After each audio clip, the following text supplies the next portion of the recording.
പാലക്കാട്ടെ കോൺഗ്രസിൽ കൂട്ടരാജിയാണ്. കുന്നത്തൂർമേട് നോർത്ത് വാർഡിലെ സ്ഥാനാർത്ഥി പ്രഖ്യാപനത്തിൽ പ്രതിഷേധിച്ചാണ് ഈ രാജി. കോൺഗ്രസ് DCC മെമ്പർ, മണ്ഡലം ഭാരവാഹികൾ, യൂത്ത് കോൺഗ്രസിന്റെ നേതാക്കൾ അടക്കം 50-ലധികം പ്രവർത്തകരാണ് ഒരുമിച്ച് രാജിവെച്ചത്. പ്രവർത്തകർ DCC അധ്യക്ഷന് രാജിക്കത്തും കൈമാറി. കുന്നത്തൂർമേട് നോർത്ത് വാർഡിൽ കുടുംബവാഴ്ചയ്ക്ക് DCC നേതൃത്വം ഒത്താശ ചെയ്യുന്നുണ്ടെന്നാണ് നേതാക്കളുടെ ആരോപണം. അരുൺ ആലത്തൂർ തയ്യാറാക്കിയ റിപ്പോർട്ട് കാണാം. നഗരസഭയിൽ കോൺഗ്രസിലെ DCC അംഗം കിദർ മുഹമ്മദ് ഉൾപ്പെടെ 50ഓളം പാർട്ടിയുടെ ചുമതല വഹിക്കുന്നവരും പ്രവർത്തകരുമാണ് ഇപ്പോൾ DCCക്ക് രാജിക്കത്ത് നൽകിയിരിക്കുന്നത്. കുന്നത്തൂർമേട് നോർത്ത് എന്ന ഭാഗത്തെ സ്ഥാനാർത്ഥിയായി കിദർ മുഹമ്മദിനെ പരിഗണിക്കുന്നു എന്നുള്ള വാർത്ത നമ്മൾ ജനം TV തന്നെ നേരത്തെ പുറത്തുവിട്ടിരുന്നു. പക്ഷേ അവസാന നിമിഷം വന്നപ്പോൾ ചില ഗ്രൂപ്പ് സമവാക്യങ്ങൾക്ക് വഴങ്ങിക്കൊണ്ട് സ്ഥാനാർത്ഥിയാക്കിയിട്ടില്ല കിദർ മുഹമ്മദിനെ എന്നുള്ളതിൽ ഉൾപ്പെടെ പ്രതിഷേധിച്ചുകൊണ്ടാണ് ഇപ്പോൾ ഇവർ രാജിവെക്കുന്നത് എന്നുള്ളതാണ്. കിദർ മുഹമ്മദ് എന്ന DCC അംഗം അദ്ദേഹം തന്നെ ചേരുന്നുണ്ട്. എന്താണ് സംഭവിച്ചത്? ഞാനൊരു കഴിഞ്ഞ 2 മാസമായിട്ട് പാർട്ടിയോട് ഞാൻ പറഞ്ഞിട്ടുണ്ട്. ഞാൻ 10-20 കൊല്ലമായി ഞാനിവിടെ കോൺഗ്രസ് പാർട്ടിയിൽ നിന്ന് മത്സരിച്ചിട്ടില്ല. ഞാൻ കൈച്ചിഹ്നത്തിൽ നിന്ന് മത്സരിച്ചിട്ടില്ല. ഞാനിവിടെ പണ്ടൊരു സ്ഥാനാർത്ഥിയായിരുന്നു, വേറൊരു പാർട്ടിയിലായിരുന്നു, ഞാൻ മറ്റേ DIC-യിലായിരുന്നു. അപ്പോൾ ഞാൻ ജയിച്ചതാണ്. പിന്നീട് എന്നും അന്ന് ജയിച്ചിട്ടും ഞാൻ ഈ മറ്റേ പാലക്കാട് നഗരസഭയിലെ കോൺഗ്രസിനെ അധികാരത്തിൽ കൊണ്ടുവരുന്നതിന് എൻ്റെ ഒരു വോട്ട് അന്ന് ഉപകരിച്ചിട്ടുണ്ടായിരുന്നു. അന്നത്തെ നേതാക്കൾ ഒട്ടനവധി പേര് പല വാഗ്ദാനങ്ങളും എനിക്ക് തന്നിരുന്നു. എന്നെ പാർട്ടിയിലെ ഒരു സ്ഥാനം പോലും തരുന്നതിന് ഈ നേരം വരെ പാർട്ടി തീരുമാനമെടുത്തിട്ടില്ല. പക്ഷേ ഞാൻ പാർട്ടി പ്രവർത്തകനും സ്ഥിരമായ പാർട്ടി പ്രവർത്തകനാണ്. നിരന്തരം പാർട്ടിയുടെ ഒരു പരിപാടികളും ഞാൻ ഇന്നേ വരെ മുടക്കിയിട്ടില്ല. ഞാൻ പാർട്ടിക്ക് വേണ്ടി പ്രവർത്തിക്കുന്നു. ഈ വാർഡിൽ ഞാൻ പാർട്ടിക്ക് വേണ്ടി പ്രവർത്തിക്കുന്ന ഒരു വ്യക്തിയാണ്. 40 കൊല്ലം ഈ വാർഡിന് ഇന്ന് പാലക്കാട് നഗരസഭയിലെ മിക്ക ഷുവർ സീറ്റുകളും കോൺഗ്രസിൻ്റെ ഷുവർ സീറ്റുകളും BJP കവർന്നെടുത്തിരിക്കുന്ന സാഹചര്യത്തിൽ പോലും ഈ സീറ്റിനെ വിടാതെ കാത്തു സൂക്ഷിക്കുന്നത് ഞാനും എൻ്റെ കൂടെ നിൽക്കുന്ന പ്രവർത്തകരുമാണ്. ആ പ്രവർത്തകരുടെ വികാരം മാനിച്ചുകൊണ്ട് ഇന്ന് ഈ വാർഡിൽ വന്നിട്ട് ഞങ്ങളോടൊന്നും ചോദിക്കാതെ ഒരു സ്ഥാനാർത്ഥിയെ പാർട്ടി നിശ്ചയിച്ചിരിക്കുന്നു. ആ സ്ഥാനാർത്ഥി എന്ന് പറയുന്നത് ആ സ്ഥാനാർത്ഥിയുടെ അമ്മ 2 പ്രാവശ്യം നിന്നിട്ടുണ്ട്. ആ സ്ഥാനാർത്ഥിയുടെ ഭാര്യ പോയ പ്രാവശ്യം ഈ വാർഡിൽ നിന്നിട്ടുണ്ട്. ഇപ്പോൾ ആ വ്യക്തിക്ക് ഇപ്പോൾ ഇവിടെ സീറ്റ് കൊടുത്തിരിക്കുന്നു. അപ്പോൾ ഇവിടെ ജനങ്ങൾക്കും ഇവിടെ പാർട്ടി പ്രവർത്തകർക്കും ഒട്ടനവധി ആളുകൾക്കും പ്രതിഷേധമാണുള്ളത്. അവരാരും ഈ ഒരു സ്ഥാനാർത്ഥിക്കെതിരെ ശക്തമായ പ്രതിഷേധം ഉന്നയിക്കുമ്പോൾ എൻ്റെ അടുത്ത് ഇന്ന് രാവിലെ 9 മണിക്ക് എല്ലാ പ്രവർത്തകരും കാണാൻ വന്നു. അവർ വേറെ വിവിധ ഭാഗങ്ങളിലേക്ക് പോകാൻ വേണ്ടി തീരുമാനിച്ച് വന്നവരിനെ ഞാൻ ഒറ്റക്കെട്ടായി പിടിച്ചു നിർത്തിയിട്ടുണ്ട്. ഇവിടെ നിർത്തി നമുക്ക് പാർട്ടിയുമായി സംസാരിക്കാം. പാർട്ടി ഒരിക്കലും ഞങ്ങളെ കൈവിടില്ല എന്നുള്ള വിശ്വാസമാണ് ഞങ്ങൾക്ക് ഇപ്പോഴും ഉള്ളത്.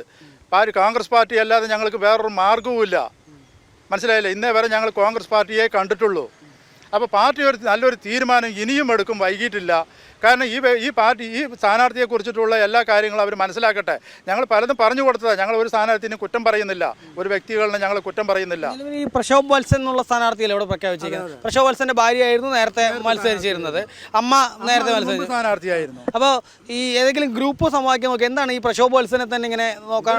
ഞാൻ പറഞ്ഞല്ലോ, നേതാക്കൾക്ക് വന്നിട്ട് ഞങ്ങളോട് പാർട്ടി പ്രവർത്തനം നടത്തുന്നതിന് ഒറ്റക്കെട്ടായി നേതാക്കൾ പറയും നിങ്ങൾ പാർട്ടിക്ക് വേണ്ടിയിട്ട് പണിയെടുക്കണമെന്ന് പറയും. ഈ പാവപ്പെട്ട സാധാരണ പ്രവർത്തകർക്ക് ഈ ത്രിതല പഞ്ചായത്തിലാണ് അവർക്കൊരു സാഹചര്യം ഉണ്ടാവുക, ഒരു ചാൻസ് ഉണ്ടാവുക. ആ സാഹചര്യത്തിൽ ഗ്രൂപ്പിൻ്റെ അതിപ്രസരം, ഓരോ ഗ്രൂപ്പ് നേതാവിനും അവർക്ക് വേണ്ട ആളുകളിന് അവർക്ക് ഇഷ്ടപ്പെട്ടവരിനെ പാർട്ടിയിൽ പ്രവർത്തിക്കേണ്ട കാര്യമൊന്നുമില്ല. അവരെ സംബന്ധിച്ചിടത്തോളം അവർക്ക് ആരെങ്കിലും അവരുടെ കൂടെ പെട്ടി തൂക്കാൻ കിട്ടിയ ആളിനെ കിട്ടിയാൽ അവരിനെ സ്ഥാനാർത്ഥിയാക്കും. ഞങ്ങൾക്ക് അവരെ എതിർക്കാൻ കഴിയാത്ത ഒരു സാഹചര്യത്തിൽ ഞങ്ങൾ നിരാലംബരായി നിൽക്കുകയാണ് ഇവിടെ. പ്രശോഭ് പറഞ്ഞത് രാഹുൽ മാങ്കൂട്ടത്തിൽ അതുപോലെ ഷാഫി പറമ്പിലിൻ്റെ ഒക്കെ ഒരു വിശ്വസനീയ ആളല്ലേ? ഞാൻ അങ്ങനെ ആരും ഇതായിട്ടാണ് ഞാൻ പറയുന്നത്. ഞങ്ങളുടെ നേതാക്കളിനെ ഞാൻ കുറ്റം പറയാൻ തയ്യാറല്ല. മനസ്സിലായില്ല? ഞങ്ങളുടെ കുറ്റം ഷാഫി പറമ്പിലായാലും BK ശ്രീകണ്ഠനായാലും രാഹുൽ മാങ്കൂട്ടത്തിലായാലും ഞങ്ങളുടെ നേതാക്കളാണ് അവർ. ഞങ്ങൾ അവരിനൊന്നും കുറ്റം പറയാൻ ആഗ്രഹിക്കുന്നില്ല. ഞാൻ മൊത്തത്തിൽ പറയുകയാണ്, പലരും ഈ ആളുകളിനെ അവർക്ക് ഇഷ്ടപ്പെട്ടവരിനെ സ്ഥാനാർത്ഥിയാക്കുക.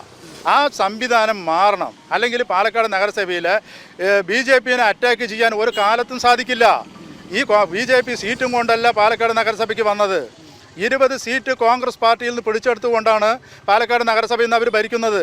അതിൽ നിന്നും കോൺഗ്രസ് പാർട്ടി ഒരു 5 സീറ്റെങ്കിലും തിരിച്ചു പിടിക്കണമെന്നാണ് ഞാൻ ഇന്നേ വരെ പാർട്ടിയോട് പറഞ്ഞിട്ടുള്ളത്. അതിനു വേണ്ടിയിട്ടുള്ളൊരു നിലപാടും പാർട്ടി ഈ നേരം വരെ തീരുമാനിച്ചിട്ടില്ല, ശ്രമിച്ചിട്ടുമില്ല. ഇപ്പോഴത്തെ ഈ നിലപാടുമായി മുന്നോട്ട് പോവുകയാണെങ്കിൽ തിരിച്ചടിയാവുന്നതാണ്. ഇപ്പോഴത്തെ നിലപാടുമായിട്ട് മുന്നോട്ട് പോവുകയാണെങ്കിൽ പുനഃപരിശോധന നടത്തിയിട്ടില്ലെങ്കിൽ നമുക്ക് വലിയ തിരിച്ചടി ഉണ്ടാവും എന്ന് തന്നെയാണ് ഈ അവസരത്തിൽ എനിക്ക് പറയാനുള്ളത്. പാർട്ടിയുടെ ഭാഗത്ത് നിന്ന് അനുകൂലമായിട്ടുള്ള നിലപാടുണ്ടായില്ലെങ്കിൽ നിങ്ങൾ എന്താണ് തീരുമാനം? പാർട്ടിയുടെ ഭാഗത്തു നിന്ന് അനുകൂലമായിട്ടുള്ള നിലപാടുണ്ടായിട്ടില്ലെങ്കിൽ ഈ വാർഡിലെ ജനങ്ങളുടെ വികാരം എന്താണെന്ന് മനസ്സിലാക്കിക്കൊണ്ട് അവരുടെ വികാരത്തിനനുസരിച്ച് നിൽക്കേണ്ടി വരും എന്നെ സംബന്ധിച്ചിടത്തോളം. എന്നെ വിശ്വസിച്ചിട്ടാണ് അവർ ഈ 10-40 കൊല്ലം എന്നോട് ഇന്ന് രാവിലെ കണ്ടിട്ട് ഒരുപാട് ജനങ്ങൾ എൻ്റെ അടുത്ത് വന്ന് പറയുകയുണ്ടായി, നിങ്ങൾ എന്തെങ്കിലും ഒരു തീരുമാനം എടുക്കണമെന്ന്. ഞാൻ കരകളഞ്ഞൊരു കോൺഗ്രസ്സുകാരനാണ് ഞാൻ. അപ്പോൾ എനിക്കൊരു തീരുമാനം എടുക്കണമെങ്കിൽ എൻ്റെ നേതാക്കളോട് എനിക്ക് ചോദിക്കണം, അല്ലാതെ എനിക്കൊന്നും ചെയ്യാൻ പറ്റില്ല. നേതാക്കളോട് പറഞ്ഞിട്ടുണ്ട്, അവരൊരു നല്ല തീരുമാനം എടുക്കുകയാണെങ്കിൽ സ്വാഗതമാണ്.